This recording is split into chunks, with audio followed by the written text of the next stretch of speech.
Welcome back to Hiking with Kathleen. In today's video, I'm closing out 2024, just giving myself some time to reflect, over the holiday season, reflecting on all the things that I'm grateful for that have taken place over 2024. Not that I'm going to be sharing those things with you, but it's really a matter of this is what I like to pause and do at this time of year. If you wait until the end of the video, I will be going through my 2024 reading list and the recommended books that I have enjoyed, and I tend to enjoy first-person accounts that are of an adventurous nature. So if you're interested in that, stay till the end. In the meantime, join me on today's hike.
Swans. Those are tundra swans.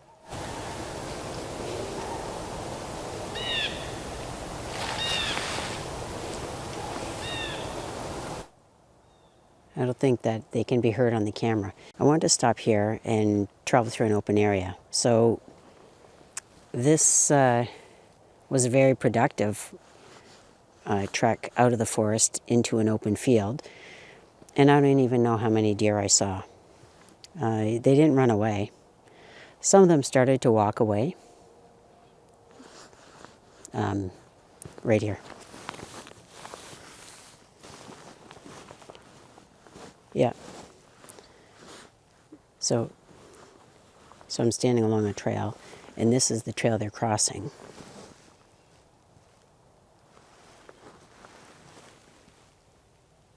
It's funny because once I stood still in this area, I just started seeing heads look up because they were just grazing in here. So when I approach very quietly and I don't go closer, they seem to be at ease. And then, of course, it's hard to film them because their heads are down below the goldenrods and other various plants that are out here in the open field that I'm not able to see them very well with the camera. But it was rewarding because I do prefer being able to film wildlife while they're at ease rather than running away from me. This was a great opportunity to come into an open field and just stay on the path. And then the wildlife is just all around me.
Wow, what a hike. What a great way to finish off the year.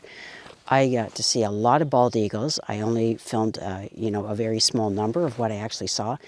Saw lots of white-tailed deer, and just being out here at peace, basically in my own company.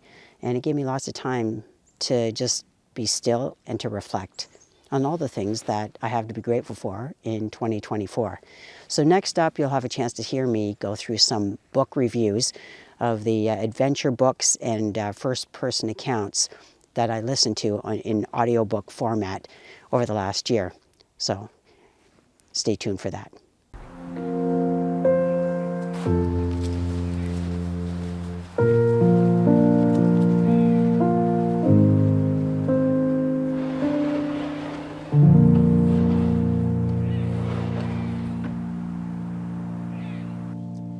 To finish off 2024, I want to go through with you my favorite reads from this year.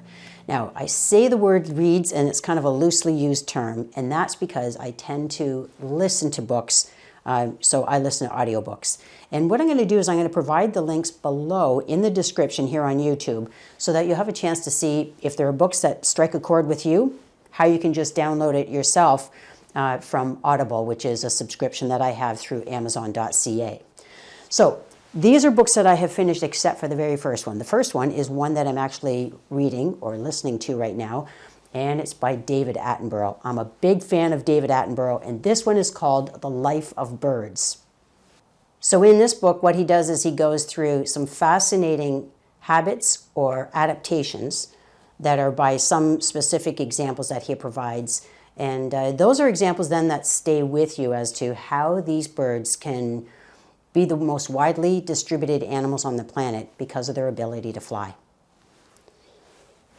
So the next book on my list is one that I completed about a week or two ago, and it's called Sing Like Fish, How Sound Rules Life Underwater.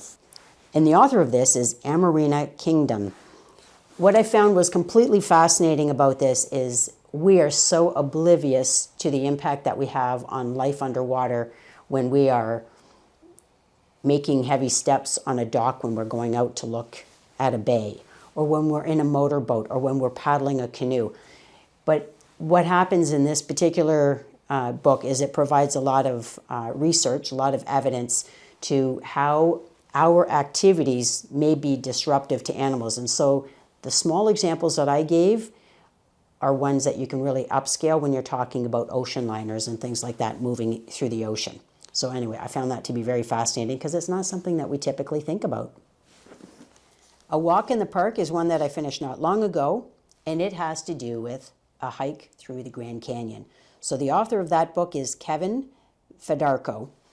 He talks about the experience of being in that amazing national park and be able to experience what it's like to actually walk down along the trails of the Grand Canyon. And actually some of the things that we probably don't think of when we're not down inside of the canyon itself is the kind of noise pollution that is being created by the helicopter tours. I know for myself, I went to Las Vegas years ago, and I went on a small plane that was a tour flight over the Grand Canyon. And it's things like that you learn a different perspective of how it affects not only the hikers who are there seeking solitude and peace, but what about the animals that may get used to it? I don't know. What I found most fascinating is not only the impact on the wildlife, but also the people who have a right to be there. That is the First Nations individuals who, this author actually provides a lot of really great historical information. So give you a better understanding of it being something beyond just a tourist attraction. So another book that I finished not very long ago is called Never Leave Dogs Behind, a memoir. And the author of that is Brianna Madia. Now that's her second book. I had already read the first book. I think I read that one last year, Nowhere for Very Long. And it's a book that, or her theme is that she is a nomad. So in this particular case where she's talking about her dogs, they are her family, and she just talks about the effect it has on having that to complete her place called home. So the next book I'm going to talk about is Life Lived Wild, Adventures on the Edge of the Map, Patagonia. And that was written by Rick Ridgway. And the reason I read that book is because it tied in to the same theme of A Wild Idea by Jonathan Franklin. And these are men who are adventurers, and they had befriended the person named Doug Tompkins, who was the co-owner or co-founder of North Face. And he was a person who motivated very prosperous business owners to put money towards conservation in South America. So, oh my God, it's so inspiring when you hear these messages from individuals who have made a difference. And so it maps out their life and their fears and challenges that they met along the way. So I really enjoyed that. So the next one, and I read this sometime in the summer, or listened to it in the summer, Lookout, Love, Solitude, and the Searching for Wildfire in the Boreal Forest by Trina Moyles. So for those of you from Canada, you can look this up in the Globe and Mail. After I listened to this book, I came across a feature that she had written, and it's about her life as a lookout in Alberta, so watching for wildfires, and how a lot of that has been turned over to technology now to be able to watch out and recognize signs of wildfires so they can be dealt with by the firefighters. Anyway, I found it to be very interesting, and you know, you become very good at your craft, and she talks about how you become very good from a position of being a novice and not really recognizing fire per se compared to mist or fog. Anyway, I found it to be a really interesting book, and if you're Canadian or you have a subscription to the Globe and Mail, you can just look it up and be able to have a look at it that way too. So the next book is called The Trail. It's by Ethan Gallagly. And I found this to be really interesting. I tend to read stories that are based on a real life situation, even if some of the facts or the names are changed. So it's one that was written with humor, philosophy, and trail lore. But the story begins with Jill, who is in the wake of his father's death and recently fired from his job. So he agrees to accompany his father's old hiking partner, Sid, on a month-long trek of the John Muir Trail. And there's only one problem, and that is that Jill hates camping, and he's woefully unprepared for the rigors of the journey. And he also learns that Sid may not survive that hike. So I found that to be very interesting because it's a situation where the younger man is doing this because he knows the older fellow is his deceased father's friend, and he wants to honor what he feels his father would have wanted him to do. But he does a lot of learning along the way. So that was interesting. And then there's the book called The Adventurer's Son, a Memoir by Roman Dial. Shannon and I went to Costa Rica in the month of February, and I read a couple of books, listened to a couple of audiobooks in preparation for that, and this is a story that where part of it is based in Costa Rica. And it tells you from the outset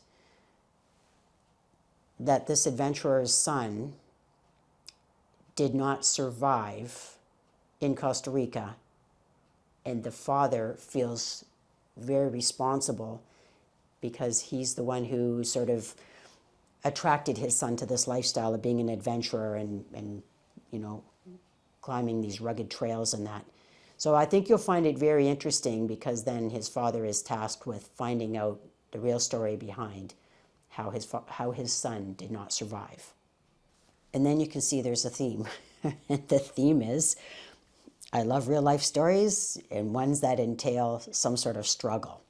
So then this last book is called Force of Nature, 3 Women Tackle the John Muir Trail. And the author of it is Joan M. Griffin. And so it talks about the different personalities that take place with these women, and it's the most beautiful long-distance trail in the world, the John Muir Trail. And they have adopted a younger hiker to join them on this. And you can see that they have to learn how to overcome things like self-inflicted accidents, ferocious weather, but then their life is adopted by a young hiker who's abandoned by her partner along the trail. So what I like is when books have some really great use of biology terms, so when describing the flora and the fauna and things of that nature, and so this book does a really good job of that. So that is my summary for the books that I have really enjoyed in 2024. I hope that you find some of them to be piquing your interest so that you might want to pick up a copy and look at it, or plan to go through it maybe in 2025 or some other year. And aside from that, I want to thank you again for your ongoing support of our channel throughout 2024, and we, Shannon and I, and Miley, look forward to hearing from you, seeing your comments, and maybe running into you in the coming year. Take care. See you next year.